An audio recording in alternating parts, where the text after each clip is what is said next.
Hey YouTube, what's going on? I just wanted to update you guys, say hi.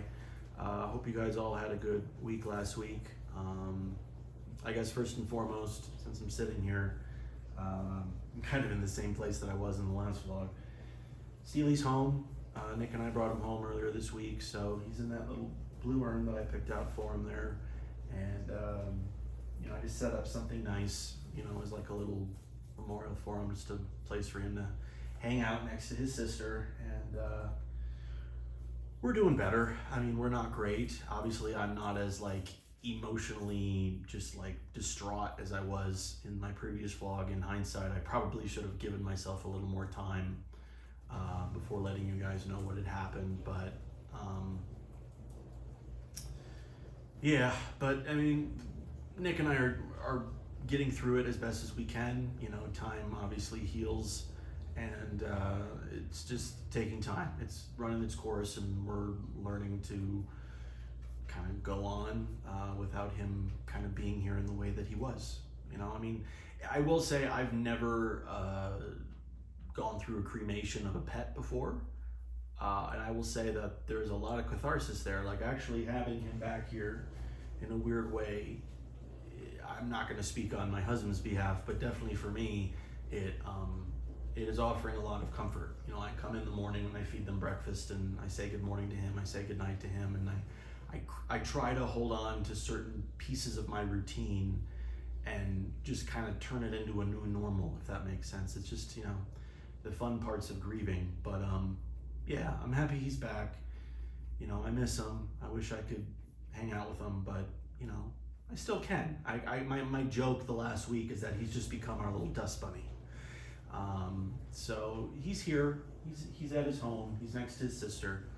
And the really cool thing is Honeybun and Lennon have actually come over a few times to visit him, which I thought was pretty sweet. But yeah, so and all of you that shared some nice sentiments to me, like offered your condolences, I really appreciate that. There were a couple people that commented on that vlog, and there were also some people that like private messaged me and sent me some emails, and I really appreciate all of you that took the time to do that. It really does mean a lot to me. So obviously, between this vlog and the vlog that I had before, there are two videos from my trip in Telluride that I took with Nick this last week for his birthday. He went out skiing, as he does, and I was running around Telluride like a madman with the Alexa on my shoulder, and was really starting to kind of figure out the Alexa, and it's been teaching me a lot of new things, which I'm really excited for. I'm kind of exposing my images in ways that I've never really exposed images before, to try to maximize the potential of that camera sensor, because the Alexa does deal with light very differently than anything that I'm used to. I know that there's quite a few of you that are interested in me doing a side-by-side between the VariCam and the Alexa. That will come in time. I will tell you that both cameras have their strengths and weaknesses. My personal opinion is that the Alexa definitely has more strengths over the VariCam. The VariCam obviously wins in low light. That camera is just incredibly insane in low light. But in terms of how the dynamic range is distributed between the highlights and the shadows, the Alexa wins that. I think the Alexa wins color science, the skin tones, all of that stuff, the Alexa wins. The VariCam does have a sharper image, both in 4K and its 2K modes, but it looks to me more like a processed. It doesn't look as organic.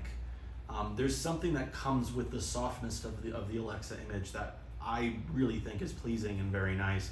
But it's all subjective, and when I end up making that video for you guys, for you to look at and check out, I'm sure some of you might actually pick the VariCam over the Alexa, and some of you might agree with me and enjoy the Alexa over the VariCam. It's what kind of makes these cameras and these tools so interesting, is that everybody has their own personal opinion and personal taste on what they like more out of an image, which is I think what makes the art of filmmaking, or even still photography, so unique and interesting, is that it's that age-old saying of like, one man's trash is another man's treasure, right? Like, and the VariCam and the Alexa, neither of them are trash.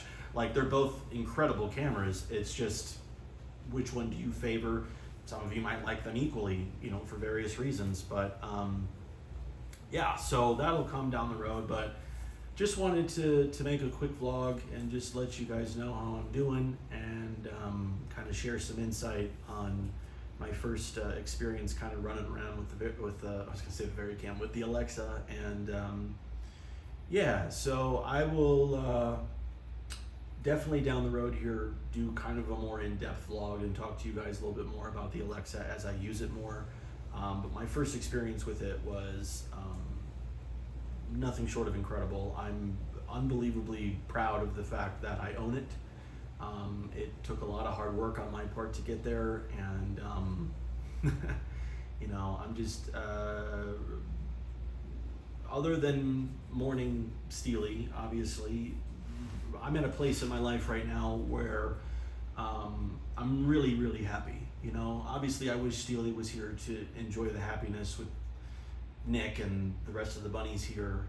You can't really predict when these types of things are going to happen, and you got to deal with them. But Nick and I are doing great.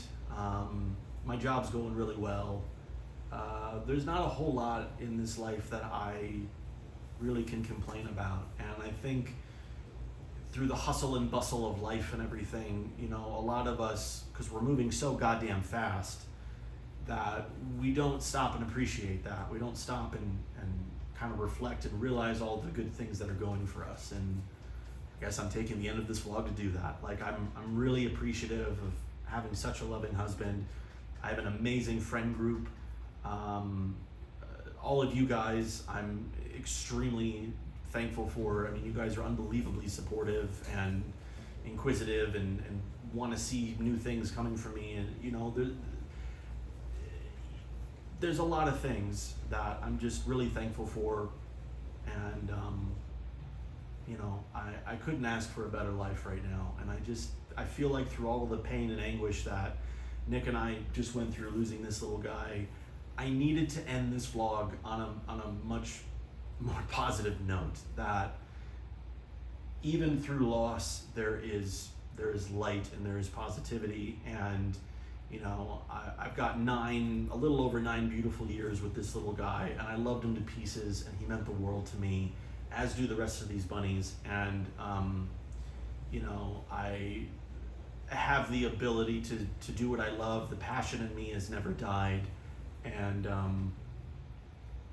yeah, so it's just, I think it's important for us that with all the negativity getting thrown out and all the shit going on in politics and the stresses of everyday life with like work and bills and all that shit that we all deal with, it's like sometimes you have to sit and just like take a deep breath and realize, you know what, things are actually okay.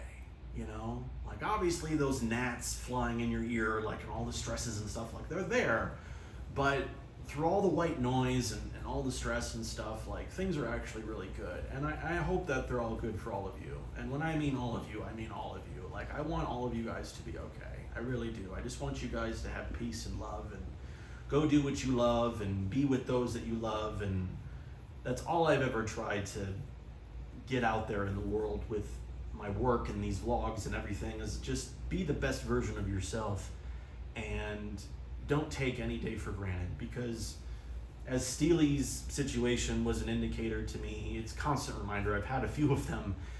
None of us are promised tomorrow.